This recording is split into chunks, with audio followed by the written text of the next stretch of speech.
Good morning dear students.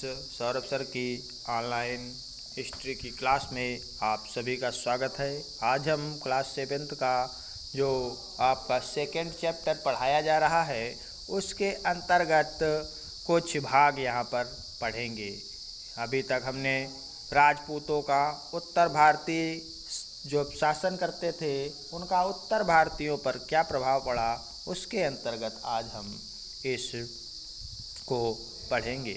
तो लिखा हुआ है उस समय क्या क्या कहाँ व्यापार किया जाता था, क्या होता था जब राजपूत शासन करते थे। तो लिखा है कि विभिन्न प्रकार के व्यापारियों संघों जिन्हें श्रेणी कहते थे का अस्तित्व था। भारत के अन्य देशों जैसे चीन, दक्षिणी पूर्व एशिया के दूसरे देशों और दक्षिण पश्चिम एशिया के देशों से व्यापारिक संबंध थे। अब आता है धर्म। राजपूत हिंदू धर्म के अनुयायी थे। राजपूत क्या थे? हिंदू धर्म के अनुयायी थे। इसलिए उनके शासनकाल में इस धर्म की बहुत उन्नति हुई। प्रजा विष्णु, शिव, दुर्गा, दूसरे देवी देवताओं की पूजा करती थी। दक्षिण में अलवर और नयनार द्वारा चलाया गया भक्ति आंदोलन अब उत्तर में फैला। भक्ति संतों ने जाति असमानताओं का विरोध किया और वेदों पर जोर दिया। बौद्ध धर्म और जैन धर्म ने भी प्रसिद्धि हासिल कर ली थी। बौद्ध धर्म और जैन धर्म भी राजपूत काल में अपने चरम पर थे। कला और निर्माण कला।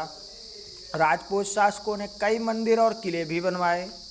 इसमें से कुछ प्रसिद्ध मंदिर हैं जैसे पुरी का जगन्नाथ मंदिर जो कि उड़ीसा में है, भुवनेश्वर का लिंगराज मंदिर और कोणार्क का सूर्य मंदिर। चालुक्यों ने राजस्थान में माउंट आबू पर जैन मंदिर बनवाया। चंदेल राजाओं ने मध्य प्रदेश में खजुराहो के मंदिर बनवाए।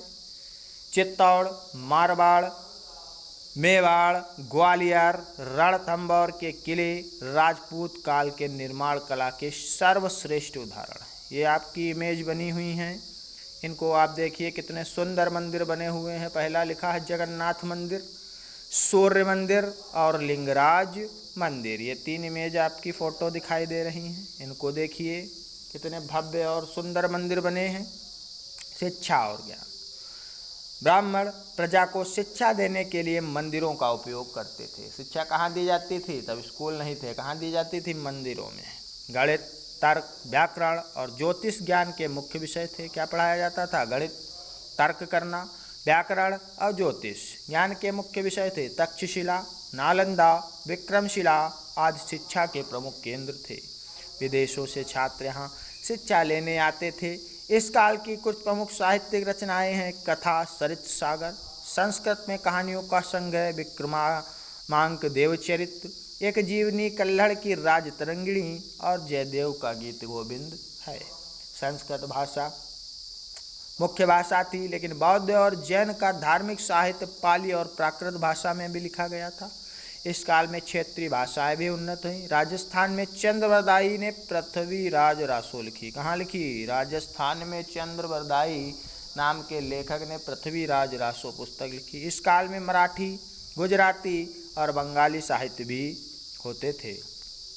चोल विजयमाल शाही चोल वंश का संस्थापक था, जिसने पल्लवों से तंजौर को छीन लिया। उसके पुत्र परांतक प्रथम ने अपने पिता की साम्राज्यवादी नीति को अपनाते हुए पांड्यों को हराकर मदुरै को छीन लिया और उसने मदुरै कोंडवन की उपाधि धारण की। किसने?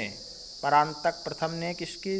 मदुरै कोंडवन, जो कि किसका लड़का था? विजयालय शाही चोल वंश का संस्थापक। चोल वंश को दक्षिण भारत में सबसे महत्वपूर्ण वंश माना गया। चोल शक्ति करीब 8वीं शताब्दी ईस्वी से दक्षिण भारत में दृष्टिगोचर होनी शुरू हो गई थी। विजयालय ने तंजौर के साथ, जिसने उसे अपनी राजधानी बनाया, तमिलनाडु में अपना शासन स्थापित किया। राजराज प्रथम के शासनकाल में चोल साम्राज्य एक वैभवशाली साम्राज्य था। उसने कल्याणी, पांड्या, चेर और वेगिस के चालुक्यों को हराकर अपने समाज का विस्तार किया। उसने मैसूर, त्रावणकोर, कुर्ग और श्रीलंका के प्रदेशों पर भी अधिकार कर लिया। राजराज प्रथम ने एक शक्तिशाली जन सेना तैयार की और समुद्र के बहुत से द्वीप जैसे लक्षद्वीप और मालद्वीप को अपने नियंत्रण में ले लिया। राजराज प्रथम एक महान निर्माता था। उसने तंजौर का बृहदेश्वर मंदिर बनवाया। इस मंदिर की दीवारों पर राजराज प्रथम की प्रमुख विजयों को लिखवाया गया। राजराज प्रथम के शासनकाल में व्यापार फला फूला, केरल महाद्वीप और श्रीलंका के तट अत्यधिक धनी हो गए। कपड़ा, मसाले और कीमती पत्थर पश्चिमी एशिया को निर्यात होते थे। कुछ अरब व्यापारी भी चोल साम्राज्य में निवास करने लगे थे। तो आज के लिए बस इतना ही। That's all. Thank you.